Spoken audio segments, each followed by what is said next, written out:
Well, well, well. It took some time, but we finally made it. The second installment of the long-awaited series, where I go over other football-related topics. This video, I'll be grading each Premier League team's season so far. I'll be assigning a letter, a star being the best, and an F for an absolute failure, to each team with how they performed up till now. Here's something different.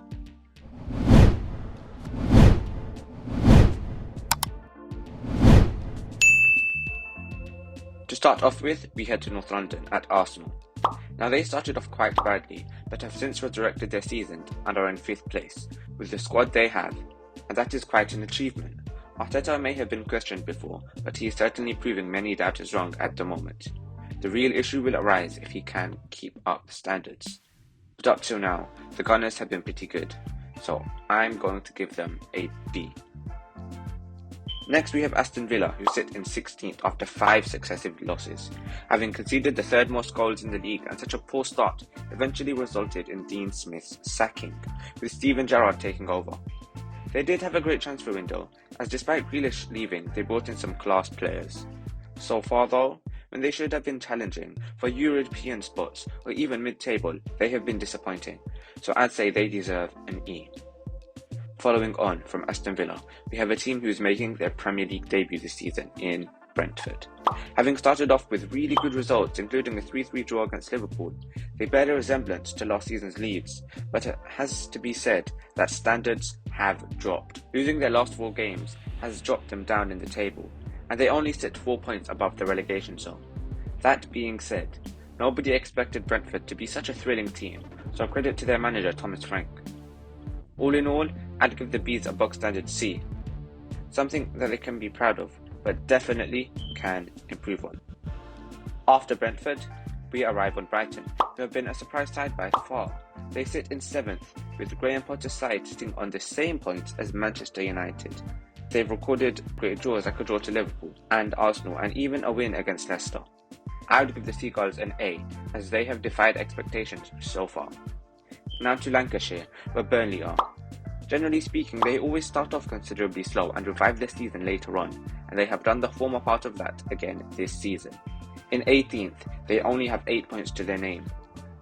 The only summer signing of Sean Dyche was Maxwell Cornet, and he has scored 4 goals in 6 games for the club, but it hasn't been enough as he cannot carry them by himself. For me, Burnley get a D, and it's hard to argue with that. For our next team, we head to the top of the table for league leaders Chelsea, and they sit with a 3-point cushion on 2nd and 3rd place Manchester City and West Ham. Having only conceded 4 goals this season, with 2 being penalties, they are the team to beat, as their defence seems truly impenetrable. Not only are they the best defensively, they score loads too, like they did against Norwich 7-0. Thomas Tuchel has his team well drilled, and they are certainly surging for the title, so I would give them an A, with the only improvement being not to drop any silly points. Crystal Palace now. And at the beginning of the season, it was safe to say that many doubted Vieira's managerial ability. They did have a good transfer window, signing the likes of Odsonne Edouard, Michael Elise, Mark Guehi and others, so much so that they sit in 10th. Last season, the Eagles ended 14th, so a top half finish would be progress. Gallagher has been also pivotal to this side, as he is their top scorer with 4 goals in the Premier League from midfield. They are only 2 points off 6th, and their remarkable win against Manchester City is one to note when giving them a rating. Overall, I'd say they earned a B, with most performing above average, but possibly aiming to concede less goals would do them loads of good. Onto the blue part of Merseyside as we reach Everton. Benitez was appointed at the beginning of this season as Ancelotti returned to the Bernabeu, and it's safe to say his Premier League return has been nothing short of underwhelming.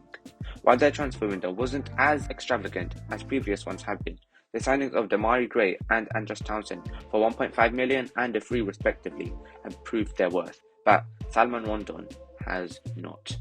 Both Richarlison and Calvert-Lewin were injured, with the latter still being injured, and the striker did not step up. They are 11th, and it seems that they are not building upon last season where they finished 10th. I would give them a D, with their performance so far being quite lackluster. Leeds are 15th, and only does it seem now that they are playing like they did last season. Bamford injured, seems like a real miss, but Rafinha has been stepping up on behalf of him. They get a D from me, with them severely underperforming so far this season. Leicester City start the season having won the FA Cup last year, but they are 12th with 15 points. Yes, they beat Manchester United 4-2, but a squad of their calibre should be much further up. A poor start to the season questions whether they will be able to make European spots this season, with much more teams involved, so I would give them a D. To the red part of Merseyside as we approach Liverpool.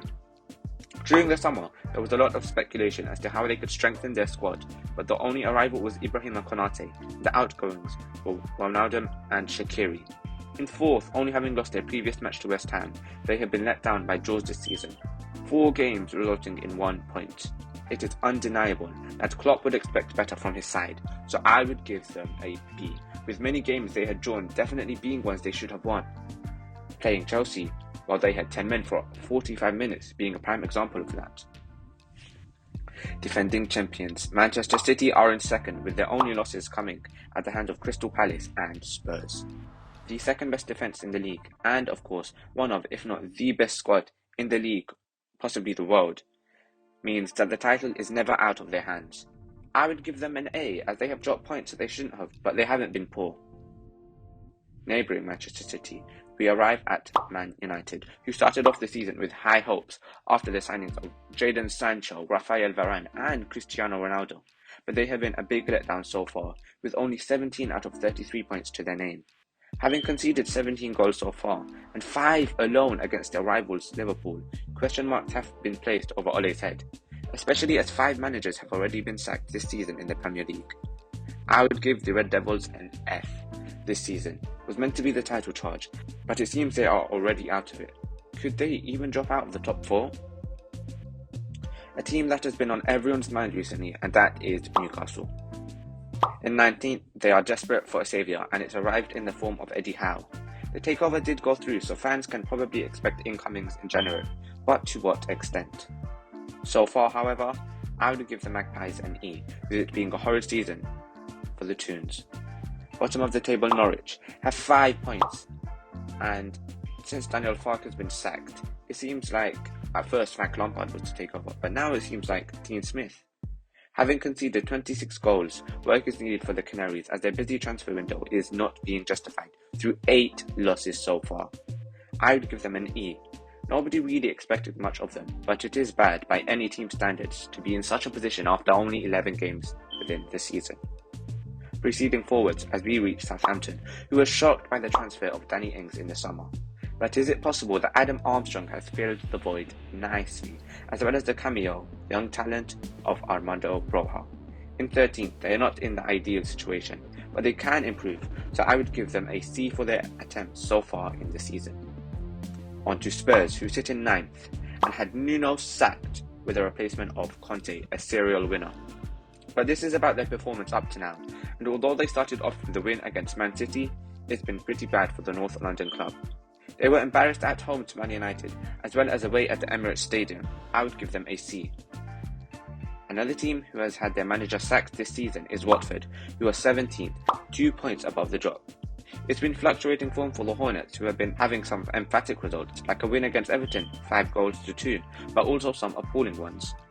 With their surrounding teams like Aston Villa and Newcastle set for big changes, they would have to be careful as they do not want to place themselves in a sticky situation. I would give them a C, with them doing just enough to avoid being in the relegation zone so far. From a team in the bottom half to one in the top 4, as East London club West Ham is next on the list. Sitting in 3rd on level points with defending champions Man City, they have had an extraordinary start to the season. Bringing in Zuma has done a world of good for their defence, and their main man Antonio has been in terrific form. I would give them an A star. Top of the pot. They have overcome all obstacles with only defeat against Man United and Brentford. Currently, they are soaring, but can they keep it up? Let me know in the comment section down below. Does their squad permit them to carry on like this? Finally, we arrive at Wolves. A bottom half finish last season would have been frustrating, but they have been immense this season. With 16 points, they are only 1 off 6th, and Wang Ki-chan, the man on loan there, is in fantastic form. I would give them a B, as their attack is brilliant. The only thing that needs work is their defence. That's it for this episode, but do you agree with me? Let me know down below. But until next time, goodbye.